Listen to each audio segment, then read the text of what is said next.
What's up, YouTubers? This is Mr. Monkey Swag, and welcome to an episode of my Silver Stack Showcase where I display unique uh, coins from my numismatic collection. Around 2 or 3 days ago, I received something in the mail. What I received in the mail a few days ago is this 1926 S Oregon Trail half dollar.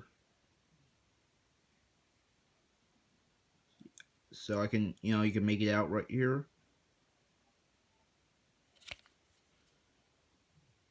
Really beautiful coin. So yeah. I'm sure you guys have seen this coin before. Yesterday, Silver V recently did a video of her Oregon Trail half dollar. So if you haven't, please check out Silver V's video on the Oregon Trail half dollar. So yeah, so she did a video of hers. So I'm gonna do a video of mine.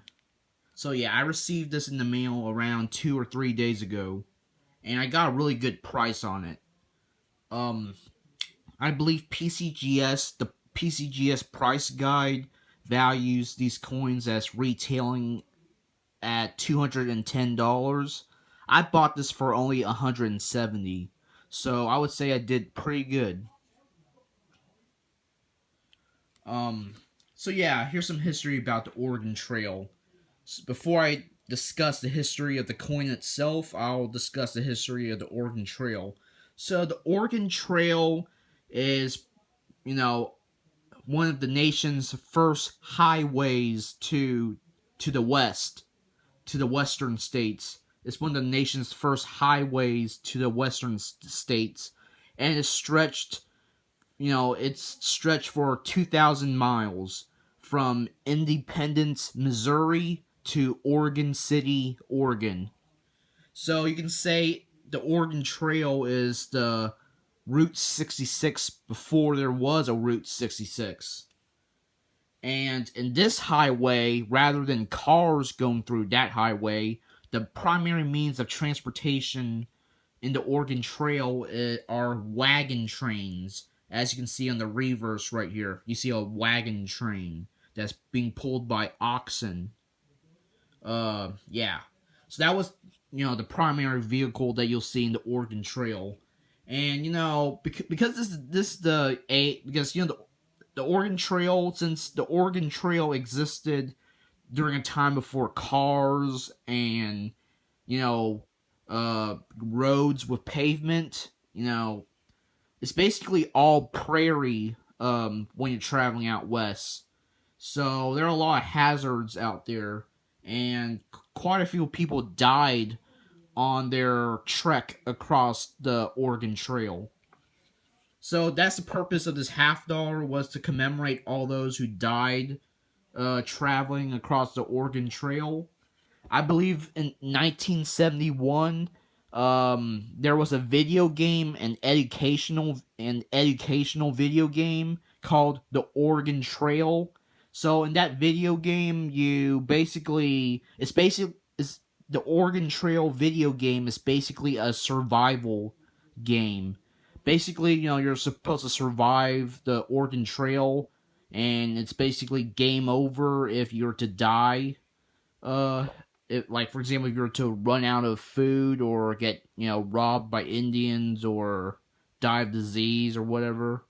Yeah, it's basically game over in the Oregon Trail video game. I mean, I've never played that game myself. It's a pretty old game, like very old, because as I said before, it was developed in 1971. And apparently a lot of schools, use the Oregon Trail video game as an educational tool to describe the hardships of the Oregon Trail. So yeah, that's interesting. So here's the thing about the coin itself. So the Oregon Trail half dollar was was produced from. Let me show you right here. The Oregon Trail half dollar was produced from 1926 to 1939.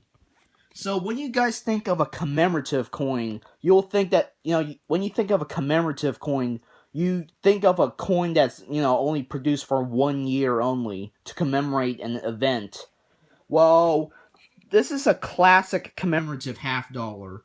The way the United States Mint handled the classic commemorative half dollars back in the day is different from how we handle commemoratives right now.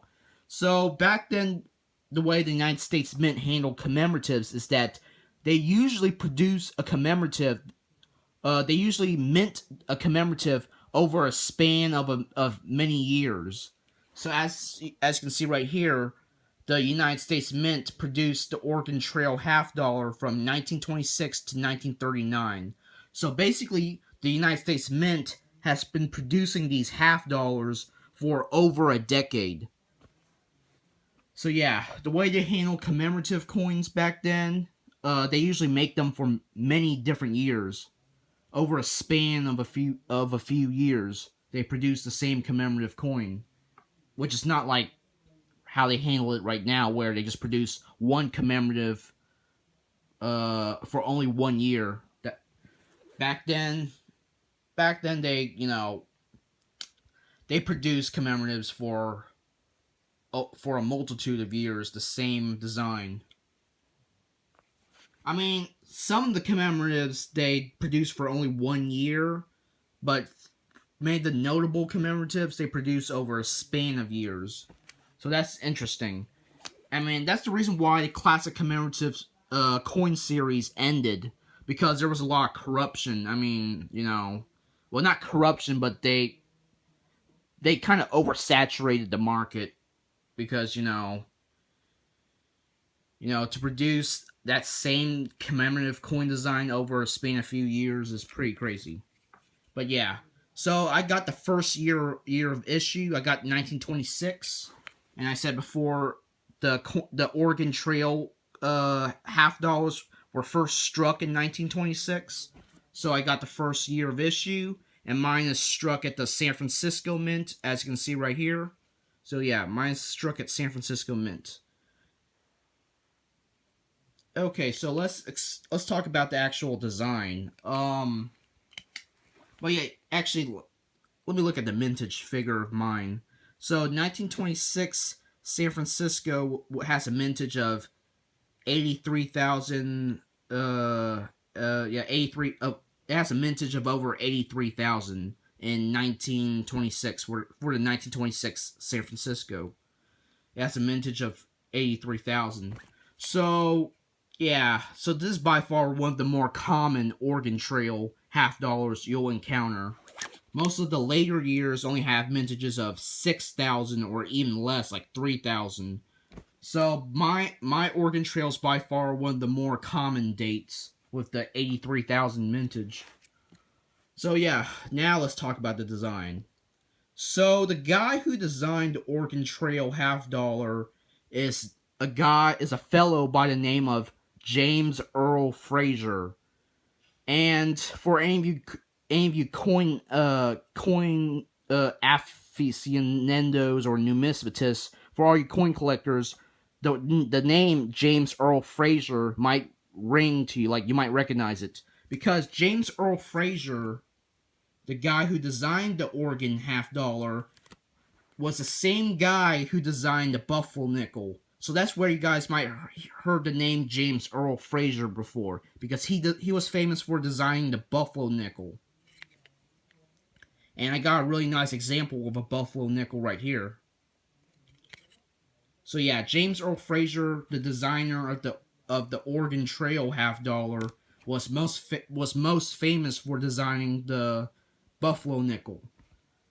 Okay, so yeah, so James Earl Fraser designed this, and you can see a common theme to his coins. You could tell that James Earl Fraser was a big fan of portraying Native Americans on his coins. So you see an Indian chief on here. Yeah, so you see a standing Indian chief in the Oregon Trail $50, and you see a Indian chief's head on the Buffalo nickel. So yeah, James Earl Fraser was a big fan of portraying Native Americans, on coinage. And a lot of people say Saint Augustus Saint Gaudens was the best coin designer.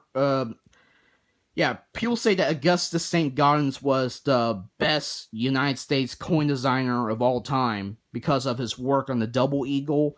I would say I disagree. I believe James Earl Fraser to be the best coin designer of all time for United States coins. That's because, when you look at Augustus St. Gaudens, like at a double eagle, you see Lady Liberty and a soaring eagle. I mean, when I when I look at a double eagle, I wouldn't immediately think it's an American coin because the United States is not the only country to portray Lady Liberty, and the United States is not the only country to depict eagles on their coins.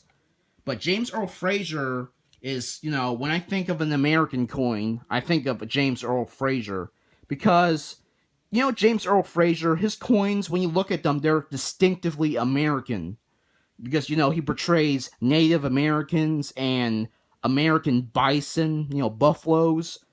So I mean, no other country depicts Native Americans like the United States does, and no other country depicts bison because other than Canada, I don't see bison living anywhere else.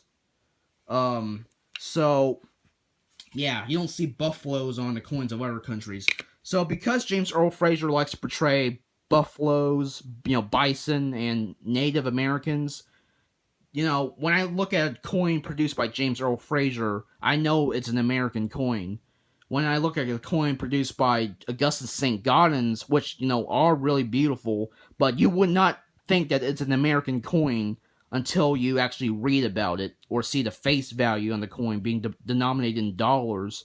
But yeah, you would never think a coin by Augustus St. Gaudens is, an American coin because Lady Liberty was based on Greek and Roman designs. Not so it's not really distinctively American like James Earl Fraser's coins are. But that's enough of me rambling. So let me talk about the design. So as I said, James Earl Fraser designed this coin. Um, so you see a Native American, a standing Native American wearing a headdress. So judging by this picture, I assume he's a Plains Indian. Um, so yeah, so you see him pointing, to the east, and you see a line stretching from Oregon downwards. That represents the trail. So it stretches from Independence, Missouri to Oregon City, Oregon, which you can see. I can't really, zoom it up, but you can see a line in the westward direction. So that represents the trail on the map of the United States. And on the reverse, you see what's known as a wagon train. And when you're traveling out west, the most common means of transportation is the wagon train, which are pulled by oxen, because back then people don't have cars. And you know while trekking across the Oregon Trail along, in the prairie, in the plains, you'll also have to cross bodies of water. And, I can't imagine how they're able to, cross these wagon trains across a river or something. So,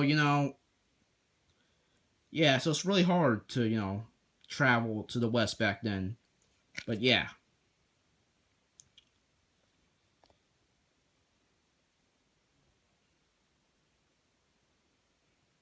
So mine has really nice luster.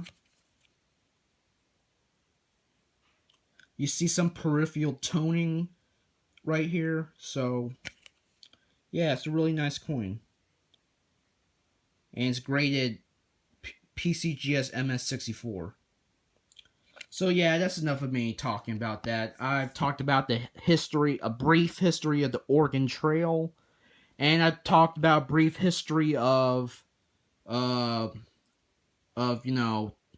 the coin's design and the designer James Earl Fraser. I've talked about him, so I think I've talked everything that needs to be discussed about this coin. But it's a really beautiful coin. Though it does, being a classic commemorative, it does command quite a premium. So this is obviously not something you'll find in a junk silver bin. This is some expensive constitutional silver. But yeah. So yeah. Thanks for watching. Please like, comment, and subscribe. Peace, YouTubers.